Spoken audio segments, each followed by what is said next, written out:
Testing, 1, 2, 3, testing, 1, 2, 3.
Okay, good afternoon, traders.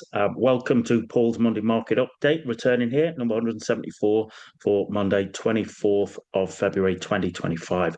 I hope you had a good week off. Okay, I hope you're ready for what is probably going to be an eventful week this week, based on how we finished last week.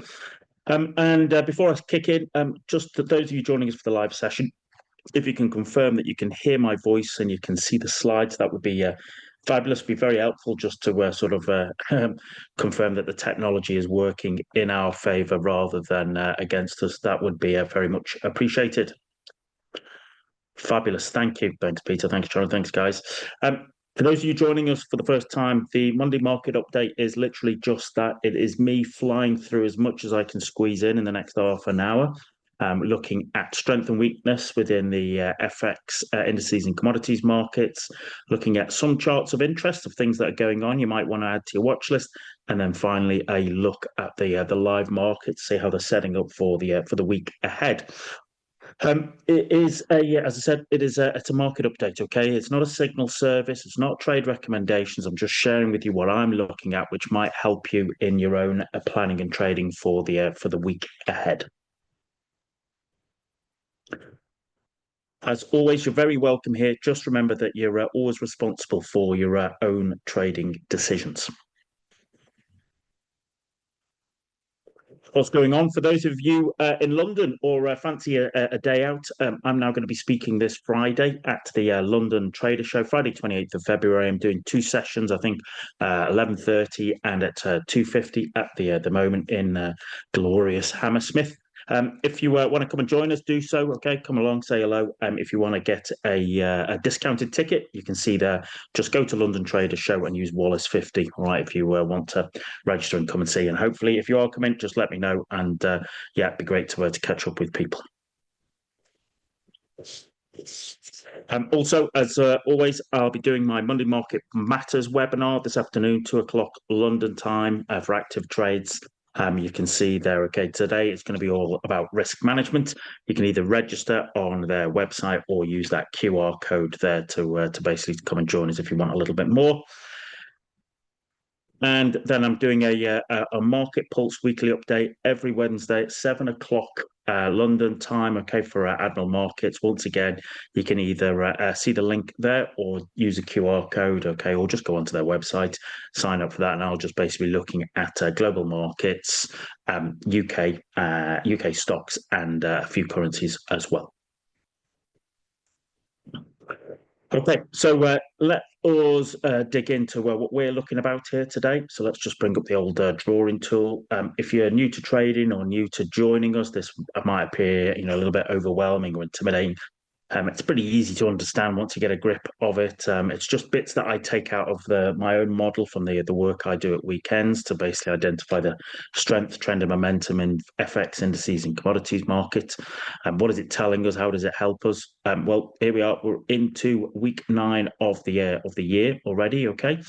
into that. And where's the strength? Where's the weakness? Well, Japanese yen, okay, basically remains its strength, and we'll have a quick look at that a little bit later. On. Also, sterling remains in second place there. Okay, we can see there, as I said, that kind of strength in sterling is more to do, I think, with the weakness in others, as opposed to genuine strength and love for the UK and sterling at the moment. And sterling has basically been lifted at the expense of, basically, so you can see US dollar there. Okay. US dollar dropping there, okay, over the last couple of weeks from being pretty much strong all the way. Now that we're seeing effectively the way markets interpret Trump's tariffs tirade, that there will be short-term events, okay, now, and so that's basically one of the contributing effects to weakening the dollar. We can see that there. The other one, okay, as you can see, is euro has kind of bounced to the bottom of the pile. When we, as we'll see in a minute, we saw a little bit of a kind of a relief rally first thing this morning after the effect of the German elections there. Okay, that it was just a relief rally because what can I say? The guy who's probably the guy who will be the Chancellor, Merz. He is a how can I put it? He's tried and trusted, and he's part of the old gang, the old network, etc. And so he will be able to lead with the other guys at the SPD who had I think the worst night of everybody, but have managed to stay in power. And what does that tell you about the state of European elections? That you can have an absolutely shocking day at the polls, and yet you still manage to remain in power. That probably tells you lots of what's going on there. Okay, but as I said, I'm sure there are political consultants who are much better, give you far better insight into what's going on there. All we're interested in as traders and investors is how will markets react, and does that provide us with an opportunity? And we'll look at that in a moment. Certainly, there was a little bit of a relief rally, but that has kind of filtered out, that fizzled out there, okay, in what can I say, in typical European style. Also, bottom of the pile, we still see, we've still got Kiwi dollar, we've still got Canadian dollar, Aussie's fair to middling, all right. Swiss franc, okay, is holding on to an element of strength, you might sort of say, with yen and Swiss franc and dollar, particularly yen and Swiss franc. Maybe there's a little bit of a risk-off mentality, and certainly that is probably what's been perceived, especially after how we saw markets finish on Friday. And we'll look at that in a moment. Easier to explain when we look at the particular charts themselves.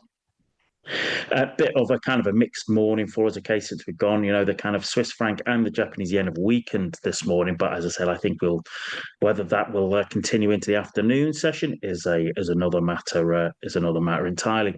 Certainly, what was of interest to me is when I was doing my STAM workout, looking at actually how many currencies are in STAM environments. Pretty much almost all of them, okay, which is rare in itself. And not only that, it's quite a mixed bag there, okay. If I particularly look at sterling, okay, sterling's a very mixed bag, okay, strong against some, weak against others, hence why its place as number 2, okay, as I said, is more due to the weakness of others rather than any inherent strength or love for the UK and sterling at the moment. And certainly you can see, for those of you who've done stage 2 of the VTB, euro is just basically STAM selling environments across the board there. When we go across to look at some indices and commodities, interestingly, we're starting to get a mixed picture from being sort of having being in STAM buying environments. That has pretty much ended now, okay, and you'll see why when we look at the charts in a moment. A lot of that just due to basically the selling off on Friday, okay. We'll look at that. DAX, regardless of the sort of like the prevaricating in the sort of German elections, okay, and the fact that it might take till Easter to get a working government. That's what they're talking about there. We're going to look at who are the winners from that. All right, we're going to look at that in the charts of interest in a moment. And even though last week was a bit of a kind of a bullish reversal hammer, all right, we're still in strategic buy conditions there, okay, for the DAX, all right, and the same for the FTSE as well. But we'll look at that in a moment. Certainly, Nikkei is rolling over, but that will also be an a knock-on effect of yen strength. Okay, that's what we're doing here and stuff. So oil remains strategic shorts, and gold and silver, they are both still strategic buys. I'm watching silver in particular, and then also having a look at watching gold. Okay, but we will look at that in a moment.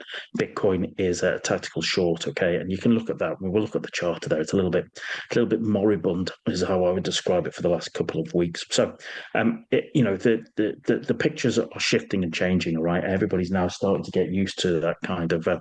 We've had Trump in power for about a month, and after all of the madness we've seen, people are starting to things are starting to shift, things are starting to change, but also people are starting to realize that the kind of world we're going to be living in. But more of that later. Okay, let's have a look at some charts of interest. First one here, RHM Rheinmetall. Okay, we haven't covered it for a while, but Rheinmetall are. What I wanted to talk about was who are some of the winners from the sort of German elections. Rheinmetall. Look at that share. All right, look at that chart there. It's a beauty, isn't it? But it's a beauty. Rheinmetall, and why are they accelerating so fast? Well, Rheinmetall are primarily a European defence company, and invariably, Rheinmetall make artillery shells. I mean, they make a few things, but the long and the short of it is they make artillery shells, cannon shells. Okay, and basically they have not been able to make them fast enough since, of course, the war in Ukraine kicked off. Hence why we have seen over the last couple of years just this absolutely beautiful, trend. Those of you new to trading, investing, you hear me say it all the time. Okay, good trends leap off the chart at you. Don't force it, don't fight it, and you can see for yourself that this has basically accelerated. Okay, over the last couple of months, based upon invariably Vance's speech at the Munich Security Conference the other week. Okay, Trump's comments as well. Basically, he's telling Europe to up the game and start to pay more and deliver more in terms of defending Europe.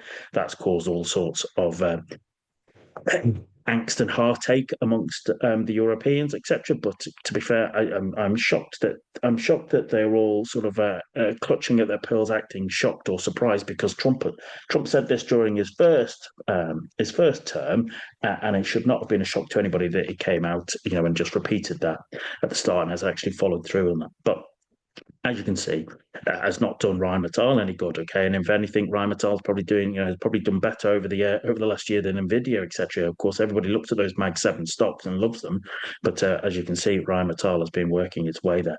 The interesting thing, as I read at the weekend, is that European defence spending has increased to I think it's around about 320 euro billions a year. Please, if you have a better handle on the numbers, please feel free to correct me on. But the interesting thing is that 80%, right, 80% of that European defence money is spent outside of Europe and European defence firms.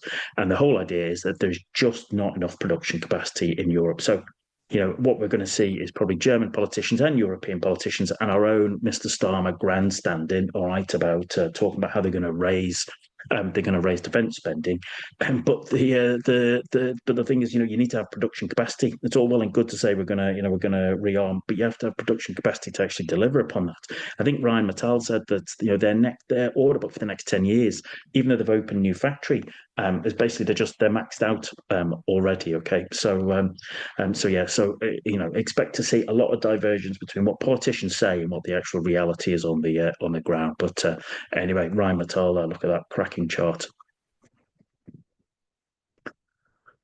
Looking at another European defence company that is doing well, okay, off let's say the recent change in the American administration. So this is Leonardo, okay, sort of an Italian defence company. You'd probably say an Italian defence company. They bought Westland helicopters, for those of you old enough to remember them. All right, back in the I think it was back in the 80s, 90s, and stuff. Okay, that's when that all went. That's when that all changed, but. Once again, as you can see, over the last few years, this is a weekly chart. Look at how it has just been in a nice trend. Okay, even when we got a bearish engulfing candle there, we drifted our way back to the big round number at 20 euros, but we bounced nicely off that 20 euros and the 50-period moving average, and have continued. Okay.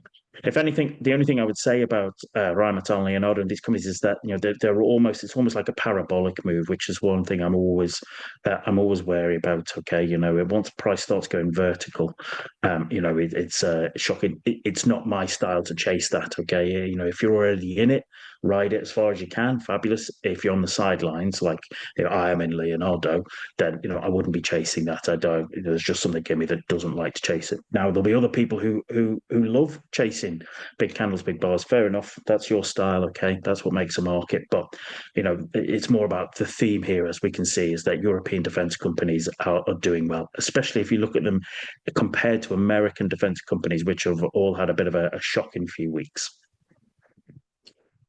But not all of the European defence companies have perhaps sort of had a good ride. This is Airbus Air, okay, and like most of these other European defence companies, had a fantastic run there, okay, post the Ukraine invasion, no surprise, and we rallied our way up here, okay, to highs last year, and then we kind of basically sold off as we started to see changes in US, likely the US political changes in Europe, all right, talks about basically effectively. Peace campaigns, okay, in Ukraine, etc. We saw Airbus really come off those highs, but then of course that has then re-accelerated as we know we've seen the sort of the Americans sort of telling the Europeans to up the game, as we said earlier. But interestingly, look at this. What I'm interested is last week, okay, is that we popped up to these to the recent highs, and what did we print? Okay, we ran up to it, fault breakout, rolled over, and that is that's a bearish key reversal. That's a bearish engulfing candle.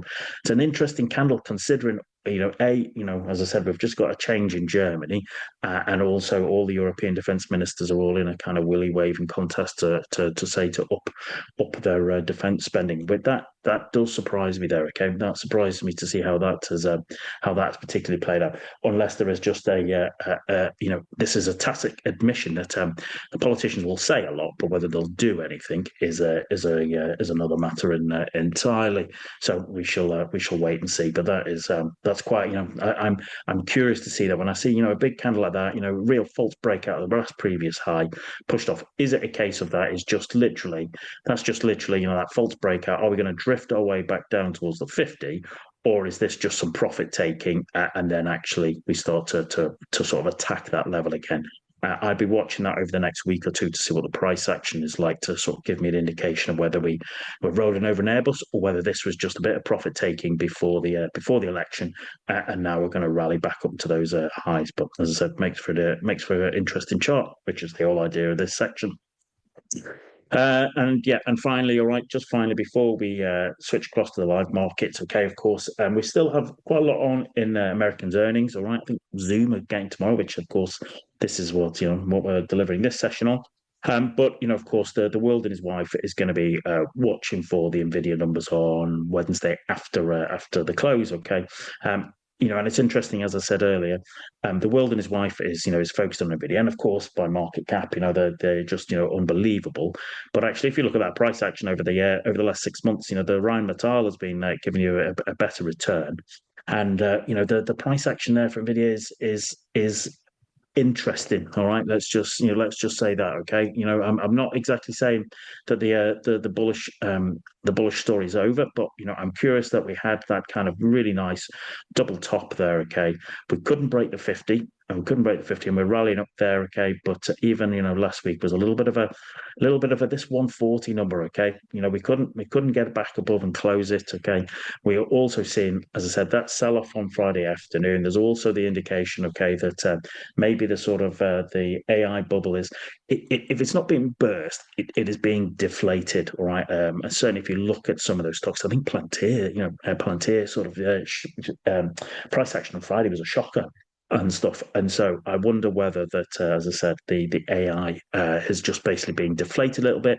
And what we're seeing is basically a switch out of these tech stocks into sort of more defensive stocks. So things like utilities, things like consumers, discretionary, things like defense stocks in particular, and whether that's in. But of course, everyone will be waiting to see what your man has to say on Wednesday afternoon, etc. And we won't ask any difficult questions about Singapore and Malaysia and how their sales figures for NVIDIA GPU units. Okay, we won't ask any awkward questions about that whatsoever, about where those where those chips have been ending up. All right, you can do your own research, but as I said, the world and his wife will be watching to see how that plays. And for me, it has to get above 140 and hold above it on a weekly end to convince me that we're back pushing to new highs in NVIDIA and AI and markets in particular. All right, so there you go. As I said, a few charts of interest you can add to your watch list, see how they play out this session this week. Okay, so if you just bear with me for a moment, what I'm going to do is we'll switch across to the live markets and take a look at what's been going on. So just bear with me for a moment, if you would, and we'll switch across there and bring them up. Okay, right. Bang. So I'm hoping that you can all still hear me. I'm hoping that you can see the charts now there, okay, what we're looking at here. So this is my usual kind of profiles, indices profile. So I've got Dow here, NASDAQ, S&P, the Russell, FTSE, Nikkei, DAX, and oil, okay, there on the weekly charts. Now, if we look at the weekly charts and how we ended last week, kind of you can see kind of across those American indexes we had a kind of it was a bearish week, all right, a bearish week. But actually, it's when we start to look at it on the daily chart that we start to get a bit more interested. So let's have a look at the Dow on the daily chart. There we go. There's Friday's candle. All right, we had been rolling over here, a bit of a neckline, okay, making lower highs, and then Friday we sold off. And I think there's a few things here. One, there was basically, concerns, worries, okay, about Trump's directions, but also, I could well be wrong. I think there is also a reluctance of people to carry risk over the weekend. Right, I mentioned this a few weeks ago that this was the world we're living in. Lots going on at the weekend and having an impact on volatility in markets.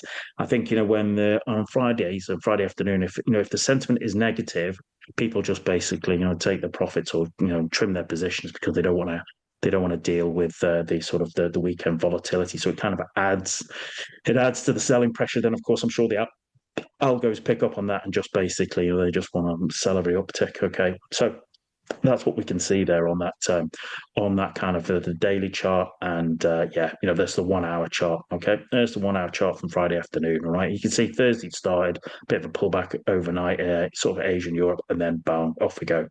And I think people will be interested to see, are we going to repeat that kind of Thursday, Friday price action? Now, I noticed that the Apple have come out and said said they're going to invest $500 billion in the US. Very timely announcement, I would say. Suggest just coming into the market opens this Monday afternoon. You may differ. That might just be me being a sort of cynical old sod, all right? But, that's what we're looking at there, right? If I look at S&P 500, it's kind of pretty much the same, bang. Big sell-off Friday beneath the 50 there. Okay, whether we'll stay, I don't know, but you can see, you can see those big numbers there. Okay, it was a big sell-off across the board as well. So here we go. The Russell on the daily chart. Look at the way the Russell, having been up there at highs, once it got beneath, it's just been getting squeezed. 200 period moving average there, 50. Look at how the 50 just basically acted as dynamic resistance there, and we're basically squeezing out of it. And I'll be intrigued to see if we pop back up and then drift our way down. I think it could be an interesting session this afternoon. It's the end of the month, so there's not a huge amount of data coming out this week, but we've got consumer confidence tomorrow in the US, unemployment claims on Thursday, and then PCE on Friday.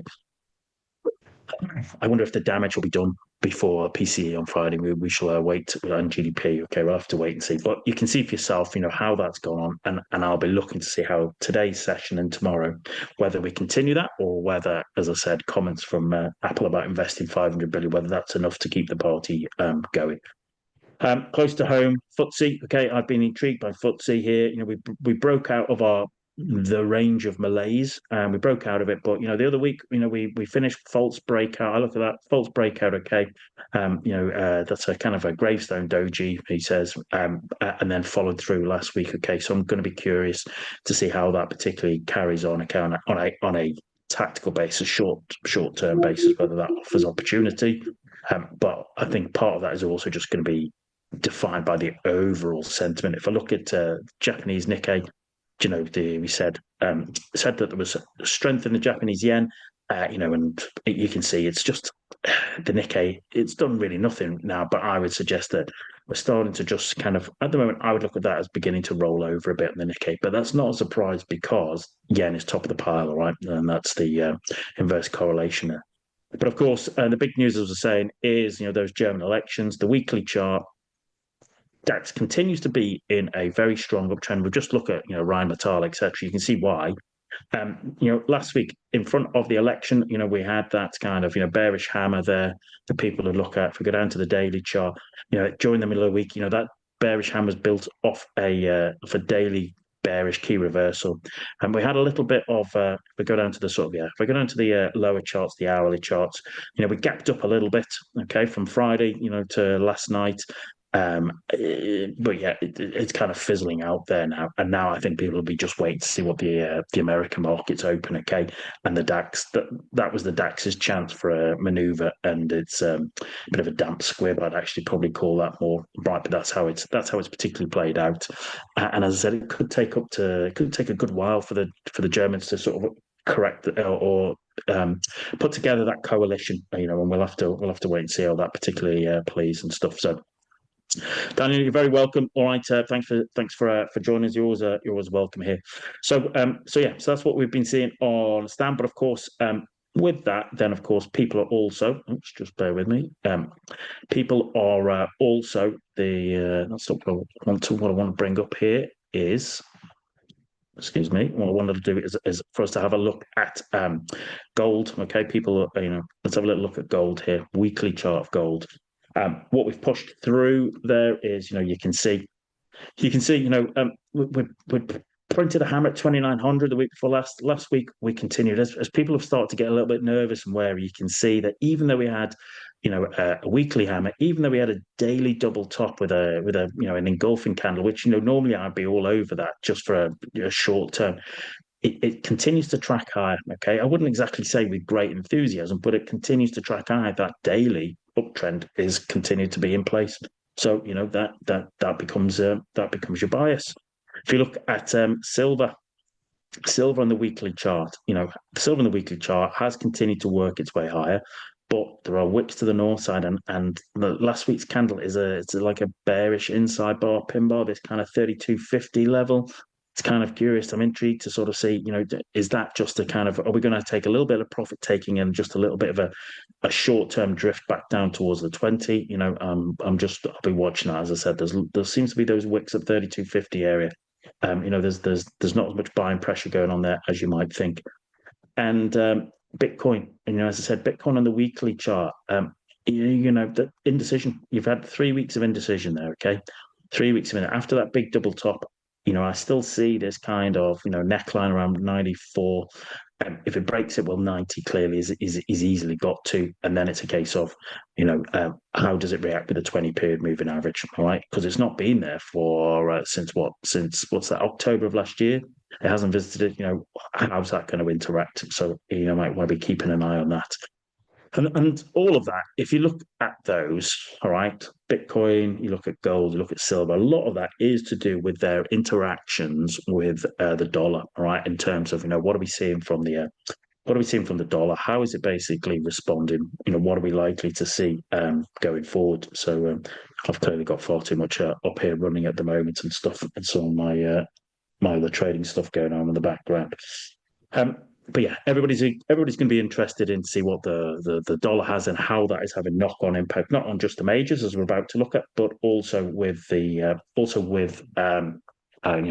commodities and elsewhere. There we go. Finally, thanks for turning. All right, dollar index weekly chart. Okay, 110 we tapped.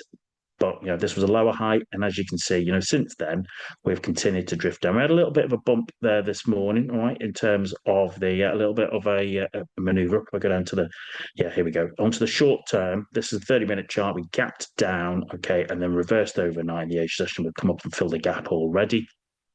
So as I said, some people will be looking at that, and seeing if we are having if we're going to continue the sell off in US indexes, will that actually be strong for the will that be strong for the dollar? Those of you who are also interested in bonds, you might want to just look at how the twos, the fives, and the tens have been operating over the last week or so. That in itself has had an implication on the dollar itself. But when I now look at it against the the majors, let's bring up the old drawing tool here. We talked about this a couple of weeks ago. All right, having been in a downtrend, Aussie dollar is now just it's grinding its way up there. Okay, the same with Kiwi dollar. All right, it's grinding its way up there. Canadian dollar. Okay, we continue to sort of having pushed up. We're kind of rolling over there. Japanese yen continues to demonstrate its strength against the dollar. Cable we'll look at in a moment. Even dollar against Swiss franc. All right, okay, is a little bit of a descending wedge. Euro is kind of interesting to me, as in, you could look at this as like a major weekly double bottom. I'm just looking to see how it basically runs around about kind of 105. 105 seems to be a little bit of a, I was interested because we had an inside pin bar last week, all right, but also we've popped it and dropped it, all right. And as I said, the kind of the euro excitement kind of fizzled out pretty quickly. But as a general rule, all of that is looking more and more like dollar weakness, all right, for this particular moment. Right, let's have a quick look. What have I just got on my other charts here? And based upon the time, I wanted to cover a. We don't need that. I wanted to cover a bit more, okay, but time is not necessarily on our side. Euro, okay, this is a euro profile. Euro dollar, euro sterling. We'll look at in a moment. Euro Aussie, euro CAD, euro Kiwi, euro Swiss, euro yen. I mean, you can see that. Euro yen, daily chart, downtrend, yen strength, euro weakness. A little bit of, a smidgen of kind of euro strength. But if you look at today's candle, okay, and I appreciate we're only halfway through, okay, the kind of excitement push up has kind of rolled over, as it did the same with euro sterling, as it did the same with euro Aussie, as with euro Kiwi, okay, and euro Canadian dollar. You can see that, we had been pushing our way up a little bit, but today that kind of enthusiasm has sort of waned rapidly. That's what we're looking at there. Okay, and is that a case of nobody's really terribly the result wasn't a terrible shock in terms of who's remained in power. It's more about who are going to be the main opposition in Germany, namely AfD. Okay. And what, if any, impact that's going to have, okay, with them in terms of trying to get things through the Reichstag. All right, let's finish with sterling as always. Okay, so sterling profile. Here we go. Pound against dollar.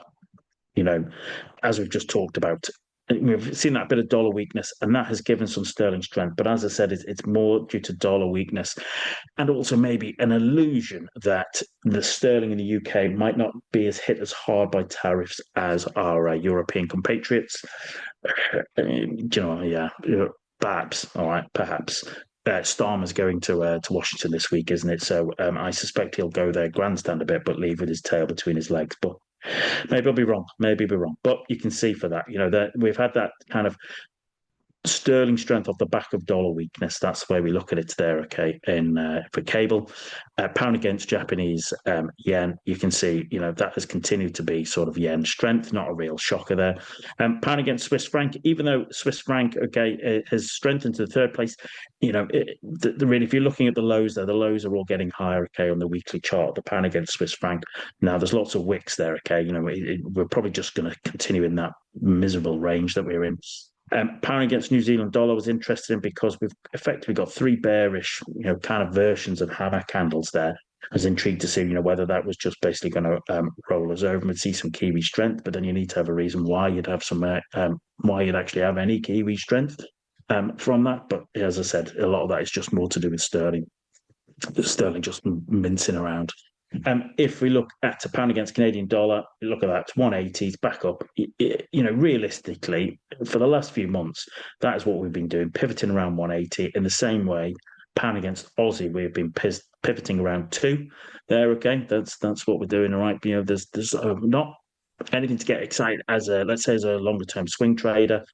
Euro sterling on the weekly chart, we rallied up, we dropped down. Even with that, even with that kind of euro, as I said, even with that little bit of the certainty that is not, it is going to be more of the same in Germany.